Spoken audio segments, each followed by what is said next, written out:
चलिए स्टार्ट करें सर। बिस्मिल्लाहिर्रहमानिर्रहीम। सुनिए जी प्लीज। आपके इल्म में है कि पिछले कई सालों से हम ये बात जो है वो सुनते आए कि पाकिस्तान तहरीक इंसाफ की जो है वो फॉरेन फंडिंग है और ये फॉरेन फंडिंग के ऊपर जो है वो जमात के ऊपर इलेक्शन कमीशन जो है वो पाबंदी लगाने जा रहा है। मैं समझता हूँ कि इनके आज के फैसले के बाद जो बार बार हम बात कहते थे, हमारा ये मौक़िफ़ था कि ये फॉरेन फंडिंग का केस ही नहीं है, ये प्रोहिबिटेड ममनुआ फंडिंग का केस है। ममनुआ फंडिंग के आर्टिकल 6(3) के तहत इलेक्शन कमीशन इस केस को जो है वो सुन रहा है। इस केस में किसी किस्म की कोई जो है वो फॉरेन फंडिंग जो है वो नहीं निकली, ना ही ये फॉरेन फंडिंग का केस साबित हुआ है। तो वो लोग जो बारहा इस नैरेटिव को, इस बयानिए को आगे बढ़ाते रहे कि ये फॉरेन फंडिंग का केस है, फॉरेन फंडिंग का केस है, आज उनको सख्त मायूसी हुई है कि तहरीक इंसाफ के ऊपर ना किसी किस्म की पाबंदी लगी है। सिर्फ एक जो है वो नोटिस जारी किया गया है। उस नोटिस का जवाब जो है वो हम भरपूर तरीके से देंगे। वो भी तमाम फंडिंग जो है हमारे पास उसके ज़राए भी मौजूद हैं। हमारे पास वो तमाम पैसा जो है वो बैंकिंग चैनल से आया हुआ है, ओवरसीज़ पाकिस्तानियों की तरफ से आया हुआ है। उसकी तफसीलात भी जो है इस शोकाज नोटिस को देखने के बाद उसकी तफसीलात भी जो है वो हम जमा करवाएंगे। लेकिन आज पीडीएम के लिए सख्त मायूसी का दिन है और उनको शर्मसार होना चाहिए कि पीपल्स पार्टी और नून लीग के अपने खाते यहाँ लेकर नहीं आ रहे। वो खाते नहीं हैं, वो खूह खाते हैं, जहाँ पर उसामा बिन लादेन के पैसे भी आए हुए हैं, जहाँ JUI को लीबिया के पैसे भी आए हुए हैं। नवाज शरीफ ने अपनी पार्टी के अकाउंट्स को मनी लॉन्ड्रिंग के लिए इस्तेमाल किया हुआ है, उसका हिसाब आज तक नहीं आया और वो इलेक्शन कमीशन में नहीं ले सका। और ख़ास तौर के ऊपर कुछ मीडिया ग्रुप्स के लिए भी आज बड़ी शदीद मायूसी का दिन है कि जिन्होंने बड़ी बड़ी हेडलाइंस लगाई कि पता नहीं तहरीक इंसाफ बैन होने जा रही है, तहरीक इंसाफ का जो है वो इंतखाबी सिंबल जो है वापस ले लिया जाएगा। इस किस्म का कोई फैसला जो है वो नहीं आया। इस फैसले की तर्जमानी भी करें।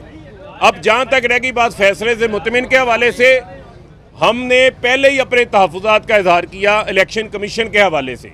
8 ऐसे फैसले इलेक्शन कमीशन पहले दे चुका है जिनको हमने मुख्तलिफ हाई कोर्ट्स में चैलेंज किया, जिसमें मखसूस नशिस्तों का फैसला था, पोलिंग एजेंट का फैसला था, अली अमीन गंडापुर को डिस्क्वालीफाई करने का मामला था और इसके अलावा मुतअद्दिद मामले थे जहां हमें रिलीफ मिला, जहां आइन और इलेक्शन एक्ट से हटके फैसले किए गए थे। आज भी ये जो फैसला है, इस फैसले के ऊपर इलेक्शन कमीशन ने सुप्रीम कोर्ट और इस्लामाबाद हाई कोर्ट के फैसले को मद्देनज़र नहीं रखा, जिसमें तमाम सियासी जमातों का फैसला एक साथ सुनाना था। पीपल्स पार्टी और नून लीग के साथ लाडलों जैसा सलूक किया गया है। सिर्फ PTI को पिन पॉइंट किया गया। स्क्रूटनी कमेटियां तमाम जमातों की 2018 में एक ही वक्त के ऊपर बनाई गई, लेकिन स्क्रूटनी कमेटी काम मुकम्मल करती है सिर्फ PTI का, इलेक्शन कमीशन फैसला सुनाता है सिर्फ PTI का।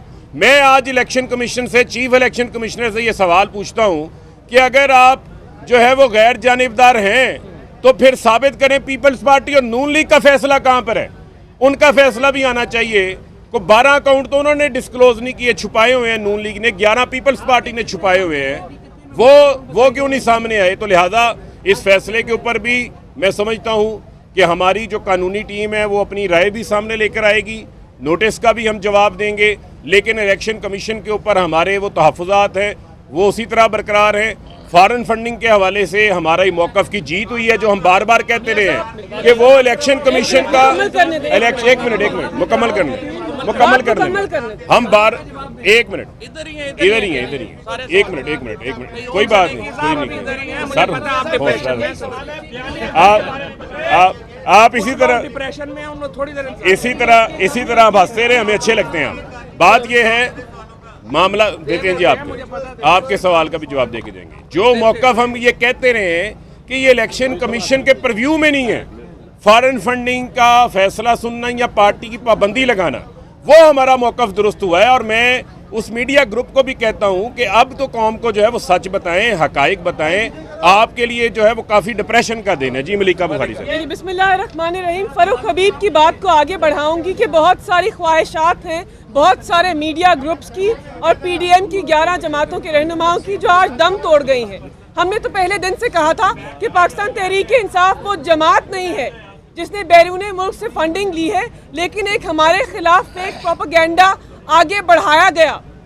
अखबारों के अंदर सुर्खियां लगाई गई कि पाकिस्तान तहरीक इंसाफ ने बैरून मुल्क से फंडिंग ली है। हमारा पहले से मौक़िफ़ ये था कि ये ममनुआ फंडिंग का केस है। आज साबित हो गया कि जानिबदार इलेक्शन कमीशन ने, गैर जानिबदार नहीं, जानिबदार इलेक्शन कमीशन ने एक ही जमात के ऊपर इलेक्शंस एक्ट 2017 और पॉलिटिकल पार्टीज ऑर्डर 2002 का इतलाक किया है। किसी और जमात के ऊपर ये कानून लागू नहीं होता है। बज़ाहिर ये लग रहा है कि आईनी इदारा जो है वो एक ही जमात के ऊपर इस कानून को लागू कर रहा है, उसका नाम है पाकिस्तान तहरीक इंसाफ। फ़ारूक हबीब ने आपको बताया कि 2018 में स्क्रूटनी कमेटीज़ बनाई गई थी, तश्कील दी गई थी, तो आज तक वो रिपोर्ट्स खुलकर मंजर आम पर क्यों नहीं आई? ऐसा क्यों होता है कि अक्सरियत की जमात, पाकिस्तान की सबसे बड़ी जमहूरी जमात को एक आईनी इदारे की जरिए दीवार के ऊपर लगाया जा रहा है? बाकी PDM के रहनुमा पीपल्स पार्टी बताएं कि उनके अकाउंट्स का क्या हाल है। पाकिस्तान मुस्लिम लीग नवाज बताएं कि मोहतरमा शहीद जो कहती थी कि आपने उसामा बिन लादेन से फंडिंग लेके उनकी हुकूमत गिराई है, उसके ज़राए क्या है। JUIF बताए कि लिबिया से फंडिंग कब ली थी। तो ये सब चीज़ें कानून के दायरे में होनी चाहिए थी, लेकिन अफसोसनाक है कि कानून के मुताबिक और आइन के मुताबिक हमारे साथ बराबरी की हैसियत पर बर्ताव नहीं हुआ। पाकिस्तान का आइन कहता है कि सब सियासी जमातों के साथ बराबरी के तरीके से बर्ताव होना चाहिए था, वो नहीं हुआ। अच्छा जी, बिस्मिल्लाहिर्रहमानिर्रहीम। सबसे पहले तो मैं फ़ारूक हबीब को, बैरिस्टर मलिका, अनवर मंसूर साहब, फैसल चौधरी साहब जो यहाँ नहीं हैं, पहले तो मैं उनको शुक्रिया अदा करना चाहता हूँ जिस तरीके से ये लोग शुरू दिन से, अज़हर साहब हमारे खड़े हैं फाइनेंस सेक्रेटरी, जिस तरीके से इन लोगों ने शुरू दिन से, सराज साहब मेरा ख्याल नहीं है, जिस तरीके से इन लोगों ने शुरू दिन से ये केस लड़ा। और बड़ी PTI पाकिस्तान की वाहिद जमात है जो प्रॉपर पब्लिक फंडिंग करती है। PTI के अलावा कोई और सियासी जमात फंडिंग नहीं करती, बाकियों ने सेठ रखे हुए हैं। हम ये जो केस था ये 2008 और 2013 के दरमियान की फंडिंग का था। तकरीबन हमने 3.5-4 अरब रुपया उसमें फ़ंडिंग की, जिसमें ज़्यादा हिस्सा जो था वो ओवरसीज़ पाकिस्तानीज़ का है। मुझे समझ नहीं आती कि PMLN, पीपल्स पार्टी, JUI, इन्होंने ओवरसीज़ पाकिस्तानीज़ को अपना दुश्मन क्यों डिक्लेयर कर रखा है। हम ओवरसीज़ पाकिस्तानीज़ को पाकिस्तान की मईशत की रीढ़ की हड्डी समझते हैं, और हम बता दें हम अब भी ओवरसीज़ पाकिस्तानीज़ पर ही रिलाय करेंगे अपनी फ़ंडिंग के लिए। अभी नामंजूर.com तहरीक के लिए हमने फंडिंग की है। 5-6 दिनों में हमें 47 करोड़ रुपया इकट्ठा हुआ है, और उसमें से आधा जो है वो फ़ॉरेन ओवरसीज़ पाकिस्तानीज़ जो हैं उन्होंने दिया है। लिहाजा ये जो फंडिंग है ये भी ओवरसीज़ पाकिस्तानीज़ की थी। मैं आपको बताऊं नटशेल में केस क्या था। केस ये था कि 2 हिस्से थे केस के। पहला हिस्सा था कि क्या ये केस फ़ॉरेन फंडिंग का है। पहले दिन से सब ने, जो PTI का मौक़िफ़ था कि फ़ॉरेन फंडिंग नहीं है। आज इस इलेक्शन कमीशन ने, जिससे हमें कोई तवक्को ही नहीं थी, सच्ची बात है, ये भी सारा कुछ करके ये भी इसी नतीजे पे पहुंचे हैं कि फ़ॉरेन फंडिंग नहीं थी। नंबर 2, अब इन्होंने कहा है कि 16 अकाउंट्स ऐसे हैं जो PTI की सीनियर लीडरशिप ने खोले लेकिन वो डिक्लेयर नहीं किए गए। हमारा मौक़िफ़ पहले दिन से ये है कि वो PTI या इमरान खान ने वो केसेस जो हैं, वो जो अकाउंट्स हैं वो नहीं खोले थे।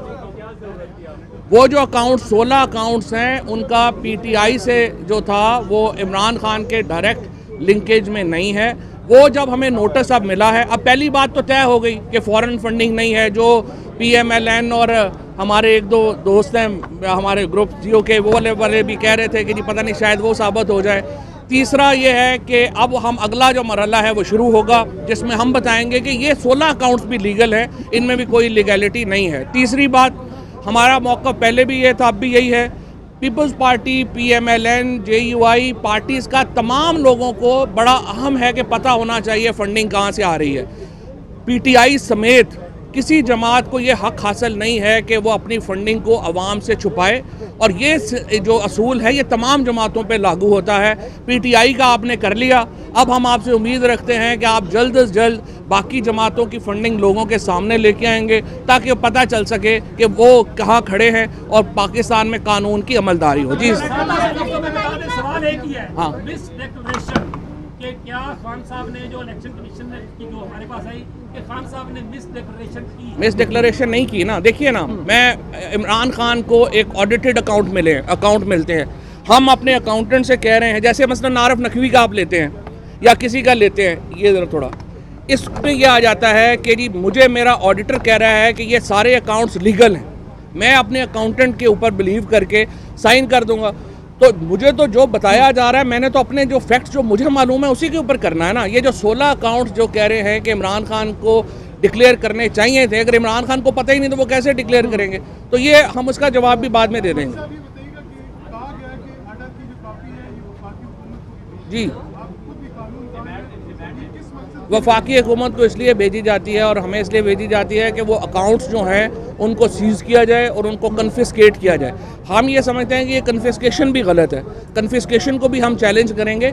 ये फ़ैसला आज का दुरुस्त नहीं है। जो 16 अकाउंट्स जो खुले हैं जिनमें पैसे हैं वो सब्सिडरी अकाउंट्स हैं, सब्सिडरी अकाउंट्स को आप कन्फिस्केट नहीं कर सकते। ख़तरा सियासी जमातों को सिर्फ एक होता है और वो ये होता है कि वो अवाम में अपनी पॉपुलैरिटी खो दें।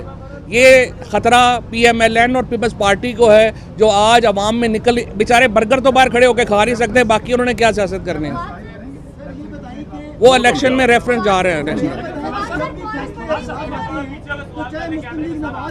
वो कहती है कि जी हम आवाम की अदालत में जाएंगे, पीपल्स पार्टी कहती थी जी जब यूसुफ रज़ा गिलानी साहब का मामला हुआ तो आवाम की अदालत में जाएंगे। आज पीटीआई की वही बात कर रही है, तो पीटीआई में तो फर्क होना चाहिए था, वो फैसले को तस्लीम नहीं तो ये जो रेमेडी है वो चैलेंज। हाँ यही किया, यही कहा आप, मेरा ख्याल आए लेट हैं, आपने सुना नहीं। जी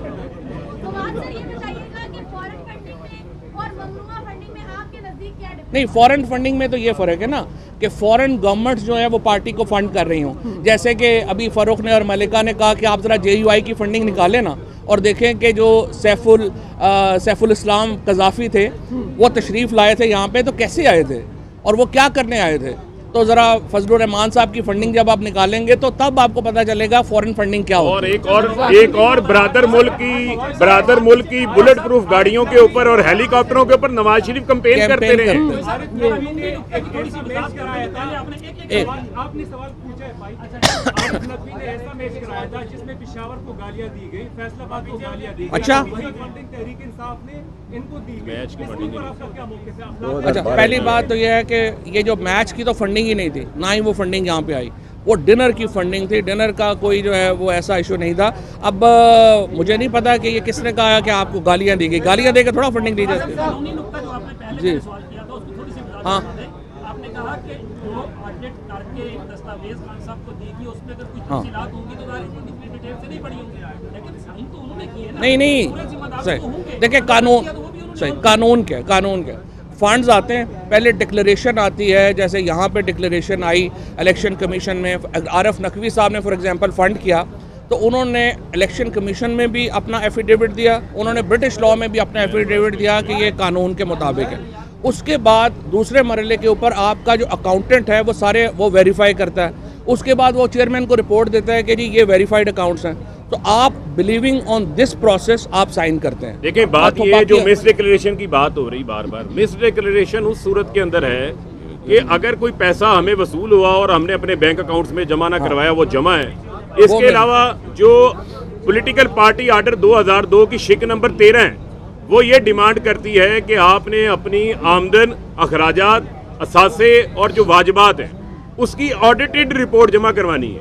वो ऑडिटेड रिपोर्ट उसी कानून के मुताबिक जो है वो खान साहब ने सर्टिफाई करके जमा करवाई है।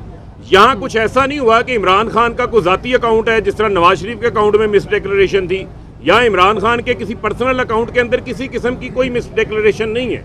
इसको कानून की नज़र में उस तनाजुर से भी नहीं देखा जा सकता जिस तरीके का एक तासुर बनाया जा रहा है। और इसके अलावा अच्छा इसके अलावा सुन लें ये जो फैसला है जो मिस डिक्लेरेशन वाला भी है, इसको भी हम चैलेंज करने जा रहे हैं। और जो पैसा आरिफ नकवी की तरफ से आया है वो पाकिस्तानियों ने दिया है, उन पाकिस्तानियों का रिकॉर्ड भी मौजूद है, आरिफ नकवी का एफिडेविट भी मौजूद है। और इसी के साथ साथ ये भी मैं आपको बताता चलूँ, बड़ा इम्पॉर्टेंट है, ये जो 16 अकाउंट्स की बात की जा रही है, इन 16 अकाउंट्स में कोई पीटीआई लाहौर का अकाउंट है, कोई पीटीआई बलूचिस्तान का अकाउंट है, जिनमें कोई बड़ी ट्रांजैक्शंस भी नहीं हुई हुई। तो लिहाजा ये एक खोखला फैसला है, खोखला फैसला है। बताता हूँ, ममनुआ की जो डेफिनेशन है वो ये है कि आपने फॉर एग्जांपल फॉरेन पाकिस्तानियों से लिए 16 अकाउंट्स जो हैं, जो डिक्लेरेशन में जो किया, जैसे अभी सरदार साहब ने कहा है आप दस्तखत करते हैं best of your knowledge and belief, वो जब नॉलेज एंड बिलीफ आ गया तो आपने कर दिए। दूसरी बात ये है, देखिए आप सब लोग जो पाकिस्तान में लोग देख रहे हैं ये बेवकूफ़ नहीं है, कोई भी बंदा जिसने इलीगल फंडिंग करनी है वो बैंक के थ्रू नहीं करता। For example Osama bin Laden ने जो पैसे नवाज शरीफ को दिए थे वो बैंक के थ्रू नहीं दिए थे, वो बैगों में पैसे भर के दिए थे।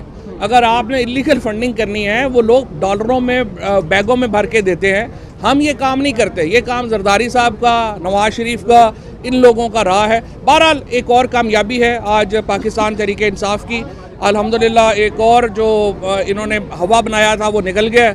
अब मैं अब भी कहता हूँ ये छोड़ दें, राइट लेफ्ट छोड़ दें, इलेक्शनों में चलें। अगर किसी में दम है तो let the people of Pakistan decide, Pakistan के अवाम को फैसला करने दें हुकूमत किसका हक है। ये रोने धोने से कुछ नहीं होना। और पॉलिटिकल पार्टी 2002 में एक और टेक्निकल आप समझते हैं कि ये फैसला हतमी है, इसका फॉरेन फंडिंग केस का जो अकबर बाबर की थी, वो तो अकबर बाबर का दी थी।